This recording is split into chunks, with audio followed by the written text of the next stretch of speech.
South ఇండియాలోని అతి తక్కువ ధరలకి రత్నాలను అందించే ఏకైక సంస్థ 6JVR. అందరికీ నా హృదయపూర్వక నమస్కారాలు.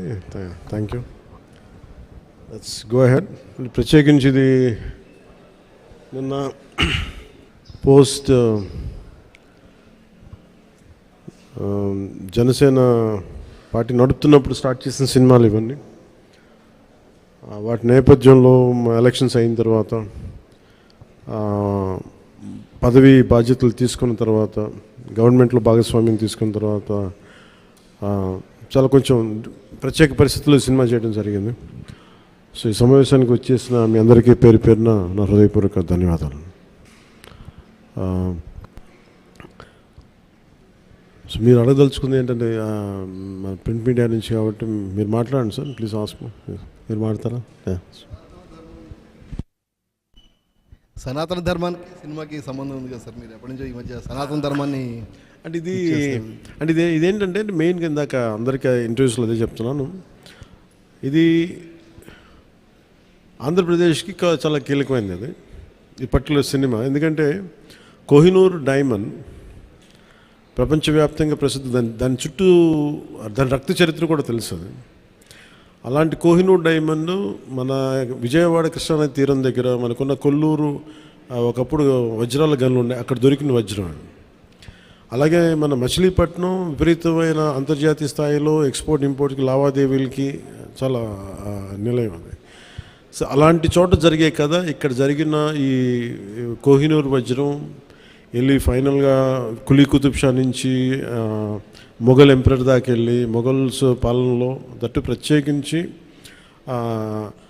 ఒక నియంతగా ఉన్న సొంత తమ్ముడిని కూడా సొంత అన్నయ్యని కూడా చంపి దారా సిక్కుని చంపేసిన ఔరంగజేబ్, తండ్రిని ఖైదులో పెట్టించిన ఔరంగజేబ్, అలాగే హిందువుగా బతకాలి అంటే పన్ను కట్టాల్సిన సమయం అలాంటి పరిస్థితుల్లో తీసుకొచ్చి దేవాలయాలు కూల్చేసిన ఔరంగజేబ్, అలాంటి ఔరంగజేబ్ ఆసీనుడైన ఆసనం మీద నెమలి సింహాసనం మీద ఉన్న కోహినూర్ని హీరో పాత్ర ఇవ్వబడుతుంది, అది తీసుకురమ్మని అది అసైన్ చేయబడతారు. సో అది నాకు ఇంట్రెస్టింగ్ అనిపించి సినిమాని ఒప్పుకోవడం జరిగింది. ఇది దాదాపు 3-4 సంవత్సరాలు క్లోజ్ టు 5 years పట్టింది. 2 కరోనా వేవ్స్ బాగా ఇబ్బంది పెట్టినాయి. ఫైనల్గా వచ్చేటప్పటికి మన మ్యాన్ మేడ్ డిజాస్టర్ గత ప్రభుత్వం చేసిన సమయంలో కరెక్ట్గా సినిమా చేద్దాం అనుకున్న సమయంలో చంద్రబాబు గారిని చేసేయడం, నన్నేమో వైజాగ్లో ఇబ్బందులు పెట్టేయటం, వీటన్నిటిలో చాలా డిఫికల్టీస్ వచ్చింది సినిమా పూర్తి చేయడానికి. ఫైనల్గా గవర్నమెంట్ మారిన తర్వాత చేద్దాం అనుకుంటే చేసే టైంకి అడ్మినిస్ట్రేషన్ 6 months తర్వాత కరెక్ట్ ఇక్కడ ఈ ఆఫీస్కి ఈ క్యాంప్ ఆఫీస్ కొత్తపేట దూరంలో ఉన్న ఈ మిడ్ వ్యాలీ ఏరియాలో సెట్ చేసి రోజుకి కుదిరినప్పుడల్లా 7 to 9 మార్నింగ్ షూటింగ్ చేస్తాం. ఎప్పుడన్నా సండేస్ కుదిరితే ఒక రోజు ఒక 9 గంటలు చేయటం అలా జరిగింది. సో ఫైనల్గా సినిమా ఫినిష్ పూర్తయింది. ఈ కైండ్ ఆఫ్ యాక్షన్ అడ్వెంచర్, అలాగే ఈ చారిత్రాత్మక నేపథ్యం కాబట్టి కొంత జిజియా మీద ఒక రివోల్ట్ ఎలా ఉంటుంది అంటే ఒక హిందూగా నువ్వు వెళ్తున్నాలంటే క్యూలో నుంచొని for being Hindu you have to pay tax.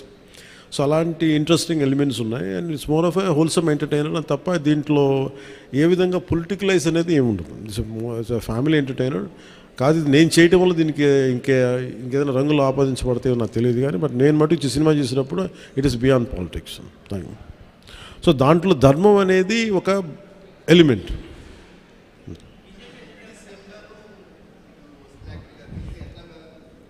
A sir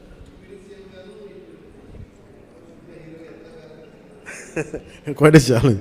ఇందాక కూడా ఎవరు ఇంటర్వ్యూలో అడుగుతూ ఉన్నారు, మీరు మేడం మీరేనా అడుగుతా అంటే సినిమాల్లోనూ ఒకటే చాయిస్ ఉంటుంది, either films or politics at this stage అంటే I said I opted for politics. I opted for not cinema, politics. So అందుకని నా ప్రయారిటీ పాలిటిక్సే అడ్మినిస్ట్రేషనే పెట్టి నాకంటూ కొంత టైం అనుకున్నప్పుడు దాన్ని బట్టికే కేటాయించడం జరిగింది. అట్లా సాధించాను. ఏ సినిమాకి చేయని విధంగా ఫస్ట్ టైం ప్రమోషన్స్లో దిగారు మీరు. ఇది చాలా ప్రత్యేక పరిస్థితులు ఉన్నాయి సార్. నేను మామూలుగా అయితే చేయను. అంటే నా వల్ల నిర్మాతలు నష్టపోయారు. అది కూడా ఎలా నష్టపోయారు, 1 corona, 2 natural disaster, 2 natural disasters, ఇంకోటి man made disaster, administration disorder. ఇక్కడ పొలిటికల్ ఇది ఇక్కడ. సో మూడిటికి నిర్మాతలు బలైపోయారు. సో దానికి నేను ఒక నైతిక బాధ్యత వహించి లేట్ అయిపోయిన సినిమాని ప్రమోట్ చేయాల్సిన బాధ్యత నా మీద ఉంది. అంతేగాని ఎందుకంటే నాకు రెమ్యునేషన్ కూడా దీనికేమి అదే ఇంకా రేపు హిట్ అయితే నాకు తెలియదు. కానీ సో అలాంటి పరిస్థితుల్లో రిలీజ్ చేశాను. ఎందుకంటే ముందు సినిమా ఆడాలి, సినిమా రిలీజ్ అవ్వాలి, నిర్మాత బయటపడాలి అన్న సదుద్దేశం. అది కూడా ఏంటంటే నేను పాలిటిక్స్లో ఉండటం, గత ప్రభుత్వం చేసిన మ్యాన్మేడ్ డిజాస్టర్స్ వీటన్నిటి వల్ల నలిగిపోయిన దానికి బలైపోయి నేను పాలిటిక్స్లో ఉన్నాను కాబట్టి బలైపోయారు కదా, ఇబ్బందులు పడ్డారు నిర్మాతలు. అందుకని వాళ్ళందరి తరపున నేను ఈ కనీసం ఈ ప్రమోషన్ చేయడం అనేది చాలా ఎసెన్షియల్ డ్యూటీ అనిపించింది నాకు. అంతమించి మామూలుగా అంత అవసరం ఉండేది కాదేమో. సార్ ఆ సినిమా తీసేటప్పుడు కొంత ఇబ్బందులు కూడా పడ్డట్టున్నారు మీరు. ఏంటి సార్? ఆ సినిమా తీసేటప్పుడు కొంత ఇబ్బందులు కూడా పడ్డట్టున్నారు, సమ్మర్లో కానీ నైట్ టైంలో షూటింగ్ చేయటం కానీ.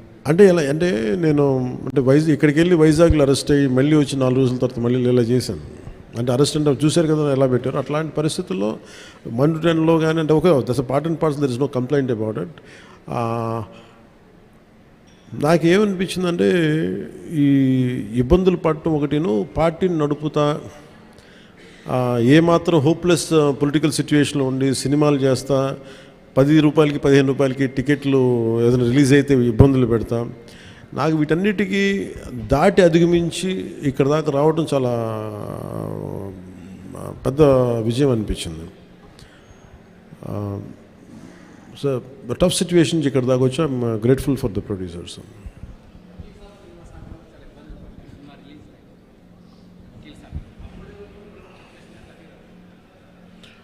అంటే అన్నీ ఆర్గానిక్ ఉంటాయి కదండి, ఏదన్నా సహజంగా ఉంటాయి, కొన్ని ఇబ్బందులు ఉంటాయి, జరుగుతూ ఉంటాయి. అంటే నాకేంటంటే నేను సినిమాని ఇప్పుడు అంటే నేను అది ఇప్పుడు మనం చాలాసార్లు నేను ప్రతి సభలో కూడా చెప్తాను, ప్రతి చిన్న పనికి కూడా ఒక చిన్నపాటి యుద్ధమే చేయాల్సి వస్తుంది. అంటే ఏది కూడా ఒక బస్సు ఎక్కాలంటే ప్రతి సగటు మనిషి చిన్నపాటి యుద్ధం చేసే వెళ్ళాలి, ట్రైన్లో వెళ్ళాలంటే చిన్నపాటి యుద్ధం చేసి సీట్ సంపాదించాలి. అలాగా ఒక సినిమా చేయాలన్నా ఏం చేయాలన్నా ఒక సంఘర్షణ లేకుండా ఏముండదు. అందుకని సంఘర్షణ జీవనంలో భాగం అయిపోయింది తప్ప నేను పర్సనల్గా నేను ఇవన్నీ సహజం అనుకుంటాను. అంతకుమించి will move on, but how well we can stand out, ఎలా నిలబడగలం దాని మీద ఉంటుంది ఆలోచన.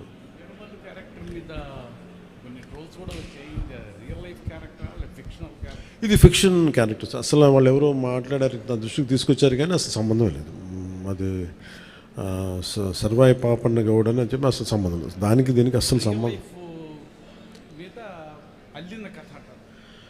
ఇది వన్ ఈజ్ ఒక హై కాన్సెప్ట్. ఒకవేళ కోహినూర్ డైమండ్ని తీసుకొస్తే ఉంటుంది, దాన్ని కొర్లు మన ఈ మచిలీపట్నం పరిసర ప్రాంతాల్లో పెరిగే ఇలాంటి వాతావరణంలో పెరిగిన ఒకడికి ఈ బాధ్యత అప్పచెప్తే నిజాం నవాబు ఎలా ఉండొచ్చు, ఈ హై కాన్సెప్ట్. దీంట్లో ఎక్కడా కూడా అది ఒక ఫిక్షస్ క్యారెక్టర్ తప్ప దాన్ని ఎక్కడ కూడా అసలు చారిత్రాత్మక ఆధారాలు ఉన్న పాత్ర అసలు కాదు, ఫ్రమ్ డే 1 నుంచి. It's very quite created character. Sir Bheemla నాయక్కి సంబంధించి అప్పుడు టికెట్ రేట్లు తగ్గించారు, అయినా సరే హిట్ అయింది. కానీ ఇప్పుడు టికెట్ రేట్లు పెంచారు. అంటే ఆ రోజు టికెట్లు రేట్లు తగ్గిస్తే నిరుత్సాహపడలా, ఈరోజు టికెట్ రేట్లు పెరిగితే కూడా ఆనందించట్లా. భగవంతుని ఏదిస్తే అది తీసుకోవడం అంతే తప్ప ఈరోజు గవర్నమెంట్ ఉంది కాబట్టి అంటే ప్రత్యేకించి పవన్ కళ్యాణ్ సినిమాకి ఇస్తే నేను ఖచ్చితంగా అది నేను ఆనందించేవాడిని కాదు. కానీ ఇది అందరికి ఇచ్చారు కాబట్టి దాంట్లో నాకు ఇవ్వకపోతే అది వివక్ష చేసినట్టు ఉంటుంది, అది కూడా తప్పవుద్ది కదా. అందుకని I think it's part and parcel. ఆ రోజు అలా జరిగింది, ఈ రోజు ఇలా జరిగింది, అంతకుమించి దీన్ని వేరేలా చూడటానికి వెళ్ళలేదు. ప్రొడ్యూసర్ నష్టపోయాడనే దేనికి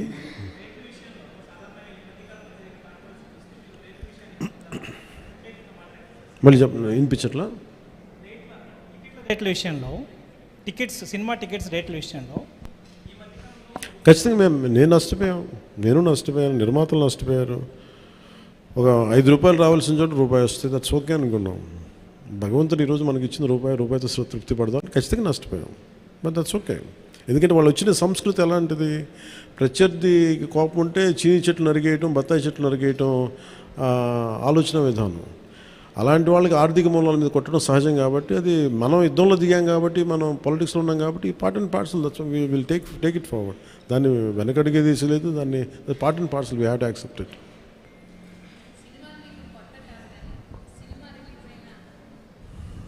సినిమాలు మీకేం కొత్త కాదు, కానీ ఏ సినిమా రిలీజ్ అయినా అందరికీ కొంత నర్వస్నెస్ ఉంటుంది. మీకు కూడా ఉంటుందా? నాకు నిండా మునిగినోడు చలి అని చెప్పండి.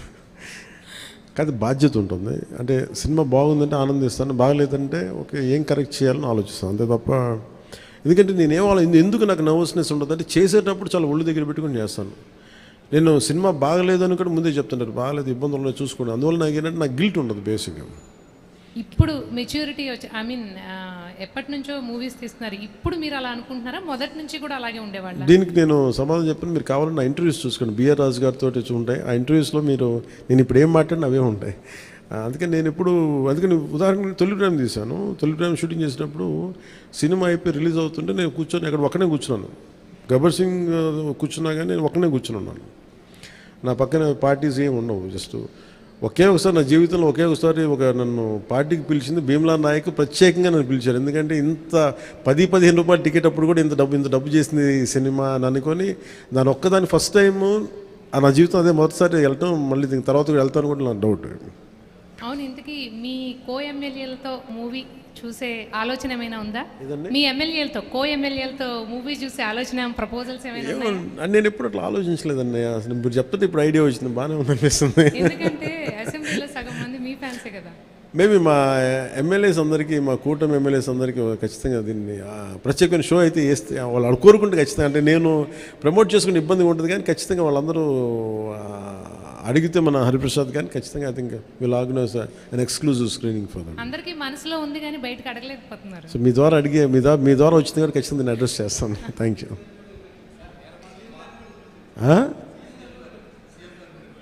సీఎం గారు బిజీగా ఆయన సినిమాలు మా అయితే ఒక 5 నిమిషాలు చూస్తారేమో. ఆయనకి ఎందుకు రోజు నన్నే చూస్తుంటారు కదా, సినిమా చూస్తున్నట్టు అనుకుంటారు.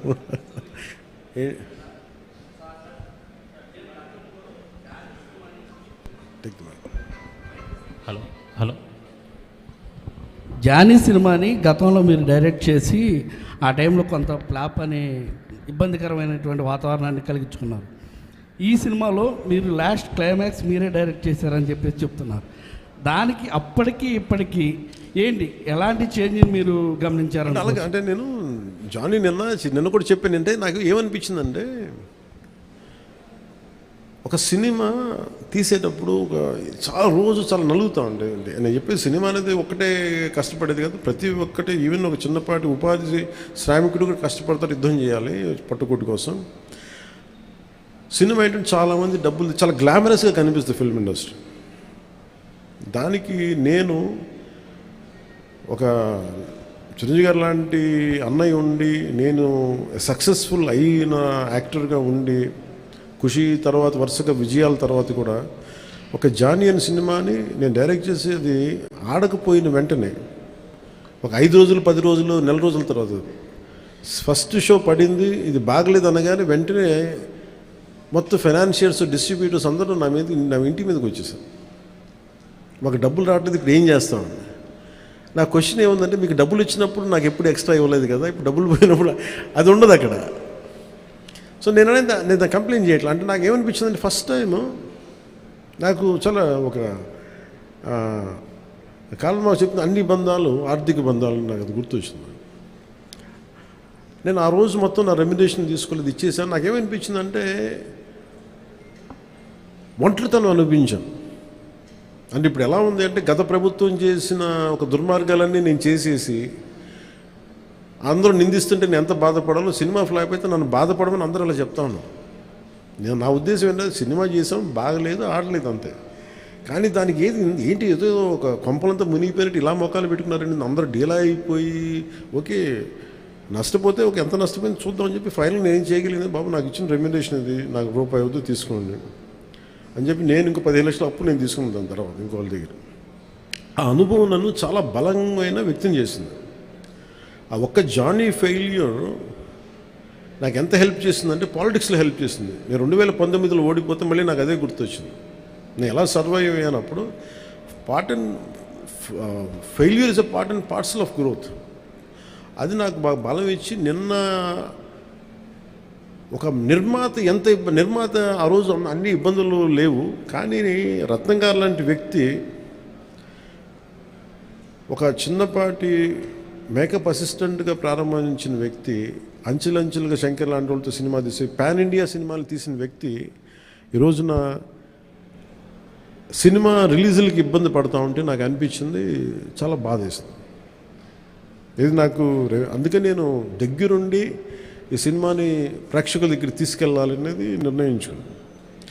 సో నాకు అందుకు అనిపించింది అన్నమాట. అందుకని నా జానీ అనేది ఎందుకు వచ్చిందంటే ఇంత ఫీబుల్గా ఉంటారు, అంటే మనీ దగ్గరికి వచ్చేటప్పటికి అందరూ నువ్వు చస్తావో పెడతావో తెలియదు కానీ మాకు ఇలా కట్టాలి ఒకసారి ఇర్లాజికల్గా ఉంటుంది. సో అలాంటి సమయంలో నాకు ఆయన అండగా నిలబడాలి. అందుకని that's reason why I quote. అందుకని క్లైమాక్స్ ప్రత్యేకించి నేను ఎందుకు చెప్పానంటే, అప్పుడు నేను కొన్నిసార్లు నేను బుల్డోజ్ చేసుకుని వెళ్ళాల్సింది, కొన్నిసార్లు రైట్ నిర్ణయం మన మనసుకు తెలుస్తుంది యాజ్ అ ఫిల్మ్ మేకర్గా. కొన్నిసార్లు పక్కన వాళ్ళు మాటలు నేను అసలు ఎప్పుడు పక్కన వాళ్ళ మాటలు విన్నాను, కానీ ఈ ఫిల్మ్కి వచ్చేటప్పటికి ఈసారి ప్రత్యేకించి ఎట్టి పరిస్థితుల్లో నేను పాలిటిక్స్లో ఉన్నాను, సినిమాలు బాగా చేయడేమో అన్న సందేహం ఎక్కువ మందికి ఉంటుందని చెప్పి ప్రత్యేకించి శ్రద్ధ పెట్టి చేశాను. సో క్లైమాక్స్ కూడా ఎందుకు చేశానంటే, నేను చాలా సంవత్సరాలు అయిపోయింది యాక్షన్ కొరియోగ్రఫీ చేసి, రియల్ లైఫ్లో వీళ్ళతో గొడవలు పడుతూ ఉన్నాను, సినిమాలోనే యాక్షన్ కొరియోగ్రఫీ చేశాను. సో ప్రత్యేకించి ఆ particular episode it's close to my heart. చిన్నప్పుడు ఎప్పుడు పుస్తకాల్లో చదువుకున్నాం, హిందూగా బతకాలంటే జిజియాపుని కట్టాలి. సో ఆ బాధ ఏదో ఉండిపోయినట్టుంది ఎక్కడో. సో అది ఆ వెంటౌట్ తీసుకున్న అవకాశం దొరికింది, ఐ యూజ్డ్ ఇట్ అంతే. సార్ మనం చూసుకున్నట్లయితే లేదు తీసుకుని సార్ అన్నీ బాగుంటే తీసుకుంటాను. మనం ఈ మధ్యకాలంలో చూసుకున్నట్లయితే నిర్మాతలకి కొంతమందికి మాత్రమే థియేటర్లు ఉండిపోయినాయి, వేరే వాళ్ళ సినిమాలకి ఇబ్బంది పడుతున్నారంటూ కూడా కొంత కాంట్రవర్సీ వచ్చినటువంటి పరిస్థితి సినిమా పరిశ్రమ విషయంలో. అదే రేట్ల విషయంలో కావచ్చు, థియేటర్స్ దాని విషయంలో మీకు కూడా అలాంటిది అంటే థియేటర్స్ సరిగ్గా లభించకపోవడం, కొంత నిర్మాతలు ఏమన్నా ఇబ్బంది పెట్టే అవకాశం ఉంటుందా గతంలో లాగా? అది ఎప్పుడు అలా పెడతారని నేను ఎప్పుడు అనుకోను, ఎందుకంటే థియేటర్స్కి ఫీడింగ్ కావాలి, బేసిక్ సైన్స్, అది ఎవరు అలా చేస్తారని నేను అనుకోను. కానీ ఒకసారి కొన్ని అనుకోని పరిస్థితులు వస్తూ ఉంటాయి, అది పెద్ద మనసు వదిలేయటం అంతా. సార్ ఇప్పుడు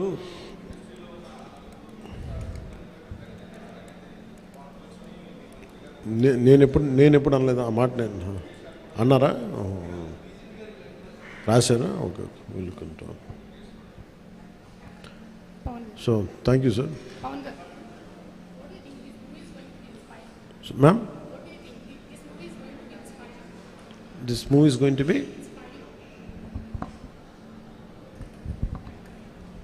What do you think this movie is going to be inspiring by your role? అంటే ఇన్స్పైరింగ్ ఇవన్నీ నేను చెప్పలేను, కానీ I feel it is a wholesome entertainer. Once you get in to screen, it will entertain you, it will hold on to you, and it will buy the time you come out of theatre, you will feel good about the film. That's what I felt. Maybe I hope the experience will be the same to everybody. ఏంటి sir? Part 2 ఒక 20% shooting చేసాం. We had done 20 to 30%.